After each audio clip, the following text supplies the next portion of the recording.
So yes, you start by deciding where the PCs are going to start. They're starting Enclave.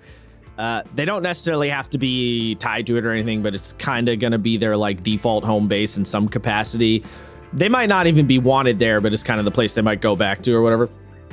Then you generally, the book recommends picking 5 enclaves near the starting enclave, and you can do more, but you probably don't want to.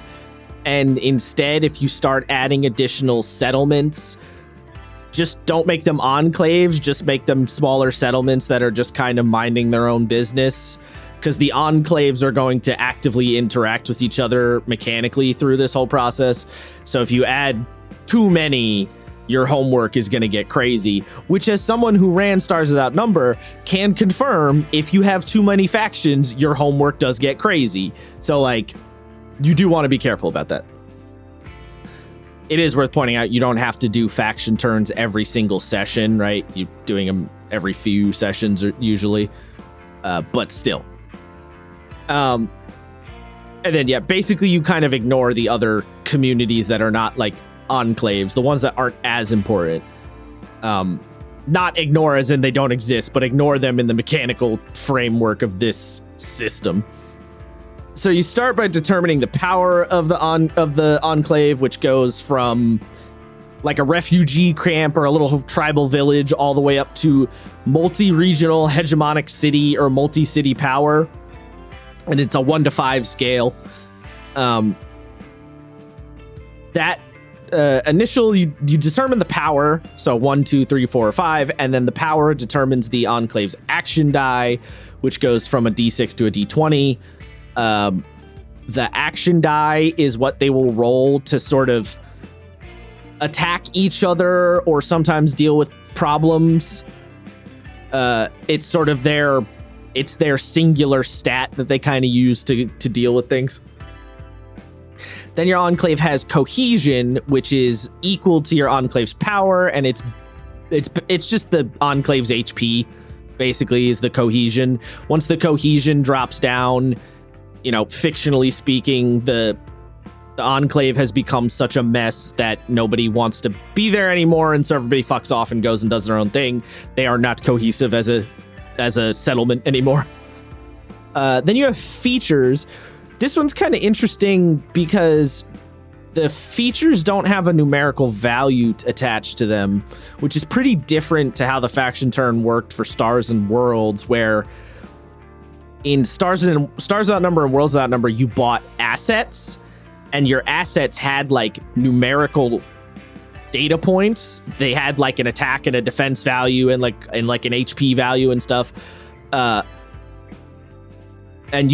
assets would do very specific things. They weren't like the assets were more like abilities that you bought for the faction, whereas the features here are more like they're more like fictional tags that you describe in like a sentence or a couple of sentences. So like one example it gives is features, or what it says is features aren't measured numerically. Instead, they're usually expressed in a single sentence, like the camp is constructed on a large grain depot, or the tribe's warriors are exceptionally well armed and disciplined. The features will then, the sentence of the feature, like what the feature is, the tag as it were, is relevant because if you describe that they have a large grain depot and then you try to say, oh, this enclave wants to attack another enclave and the only thing they have is a grain depot, then they kind of can't attack them because they just have no means of doing so. So even though they don't have a bespoke mechanical effect, what you describe the feature as when you're writing it down as the GM is relevant. And then if there's I was going to say, to be clear though, like, yes, they don't have a bespoke numerical effect, but the sort of narrative informs the function insofar as when something makes a move against another one, you use its features to its advantage by adding to rolls. Well, yeah, that's what I was saying. If they only have a grain depot, they can't attack. Yes, but like you could use, like, if you were going to use like a hostile action, you could be worded like, yes, you know, they're going to starve them out, and because they have a grain depot, they can do that. Oh, I mean, yes, like it can. Yeah, if you can make it make sense. Honestly, I think the point of what you're supposed to do with the features more than anything is use them to describe the narrative of what's happening. Like Enclave A uses their feature against Enclave B, and based on how you worded the feature, that informs what the story will become when the players hear about what happened. I think that's kind of the intention of that. Almost certainly, yeah. Also, when you have particularly complicated features, you can string together like a small paragraph where each sentence is kind of a different element of the feature, and you have to break down each part of the feature if you want to destroy the feature, or if an enemy faction wants to destroy the feature, I should say. Then you have problems, which are the opposite of features, as they kind of sound. Problems are literally fictional problems that you describe, such as food supplies are inadequate and people often go hungry, right? That is a problem in the within the Enclave. But problems do get a numerical value attached to them. Usually it's only 1 point, maybe 2 points if it's a particularly bad problem. And then you have the Enclave's trouble score, which is all of the problems added together is their trouble score. So if you have the problem of no food and the problem of like trauma, as it describes, trauma and despair has left people numb, and those are both 2-point problems, you add them together, you have a trouble score of 4. If your trouble score ever equals your maximum action die roll, the community falls apart. So if your action die is a D10, you effectively have 10 like points of problems that you can deal with, and actually 9, because if you hit 10, you fucked. So you kind of have 2 HP values, because you have cohesion, which can drop from getting attacked, and then you have trouble, which can go up from problems getting worse. Both of them have the ability to rip your Enclave apart. Then you have interest. I don't like the word interest for this mechanic. I don't necessarily have a better word, but interest confused me because it made me think it had some kind of monetary thing. Numerical interest, and not like they have a vested interest. Yes, a vested interest is what they're getting at. But yes, it made me think numerical. It's not numerical. So interest is the idea that your Enclave has some kind of influence or ability to help or harm their neighbors. It can be good or bad. So like planting spies, building trade routes, installing and occupying garrison, those are all interest. So if the PC's Enclave installs a garrison in a nearby enemy Enclave, they have that as a point of interest in that Enclave. The points of interest will be used for some various actions. You can't have more points of interest in any of your neighbors more than twice your maximum action die roll. So like if your action die is a D10, you can have 20 points of interest total. There's only so much you can spread around your community's influence.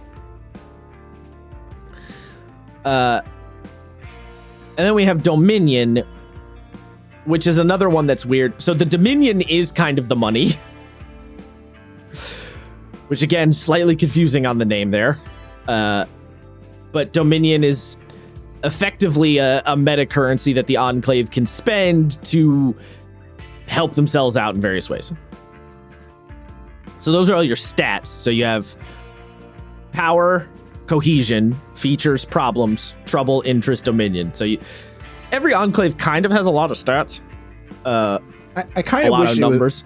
I was gonna say I almost wish Dominion was called wealth, but like it's more than just their physical money. It's like more than money. Their influence. Yeah. So maybe then just would call it influence then, but maybe that would conflict with like influence would conflict with interests. Yeah.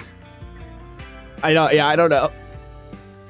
That's the way it's called wealth in the other two games.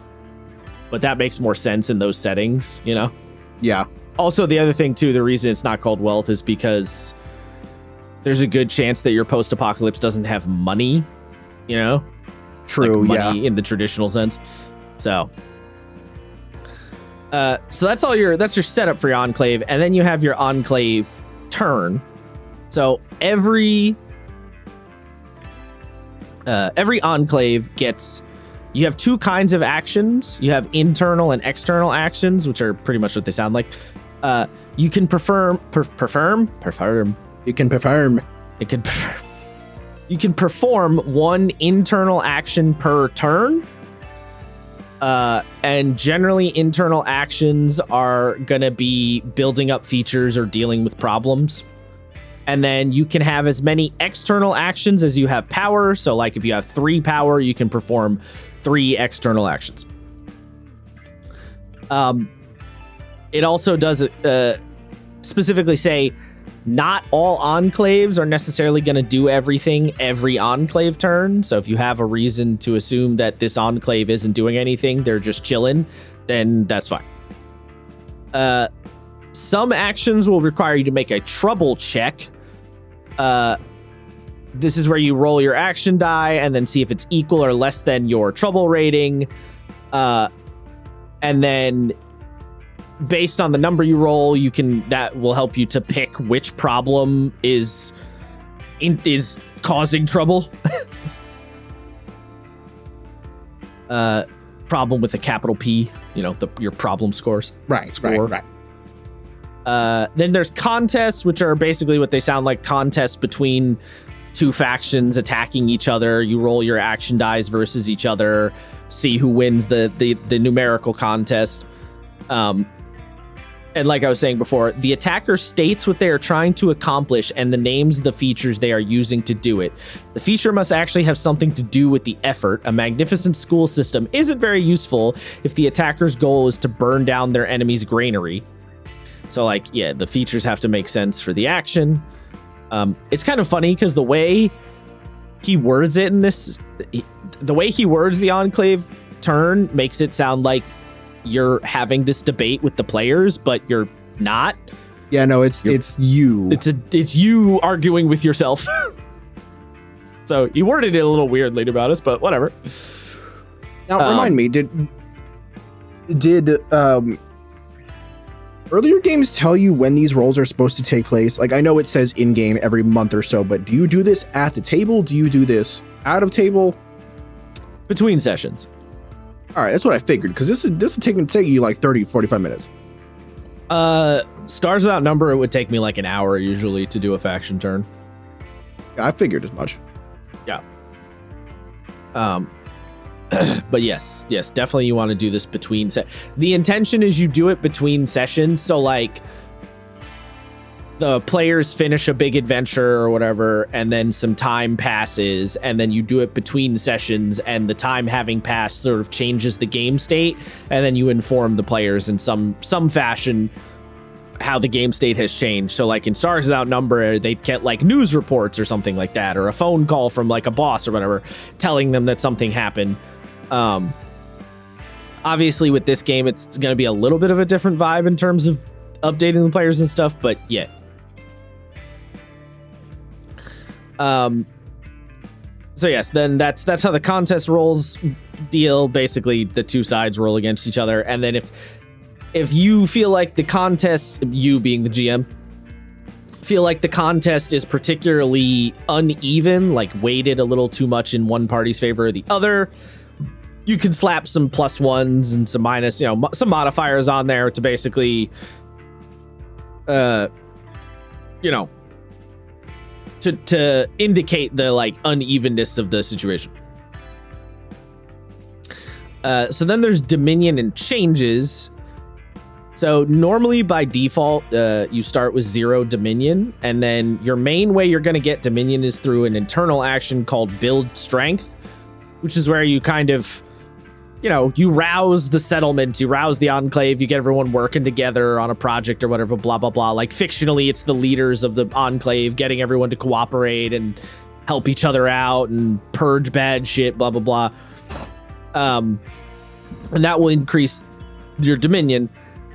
Also, if the player characters do something in an adventure, that will influence the dominion too. So, for example, if the players bring back a whole bunch of valuable resources, you know, a fuckload of guns and ammo, or like a lot of scrap for a big project, as in, you know, shitloads of food, that can also increase the dominion. Generally, the dominion gained should be about the same as the average experience points from the player that the players would gain. So probably it's going to be, most of the time, it's going to be 3 dominion gain from the players going on an adventure to get something.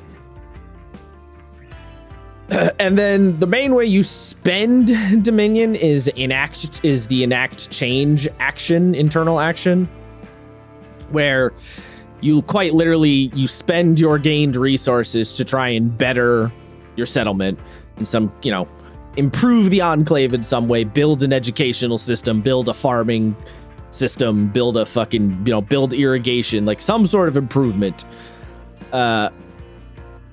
If you're trying to do something really crazy, then the cost will be, you know, could double. If the goal is not reasonable at all, they can't do it without some sort of PC intervention, probably.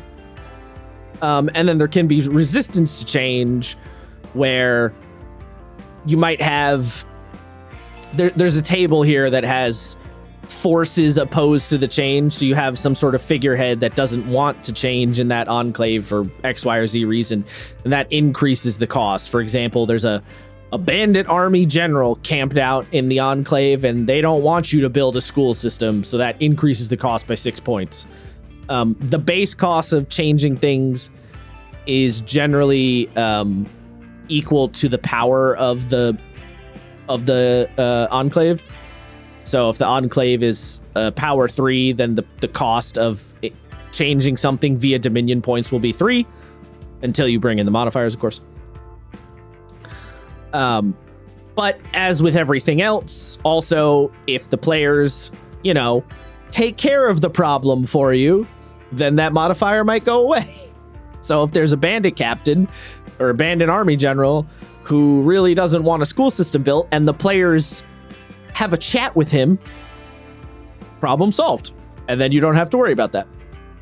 Yeah, we call that shotgun politics. Yeah. So, you know, as is always the case, player action, like you have, you as the GM have all these mechanics to interact, and like you have your own little chess game you can play with yourself, which sounds weird, but you know, but the player's actions always supersede it. So if they do something that should drastically change it, then yes, it happens.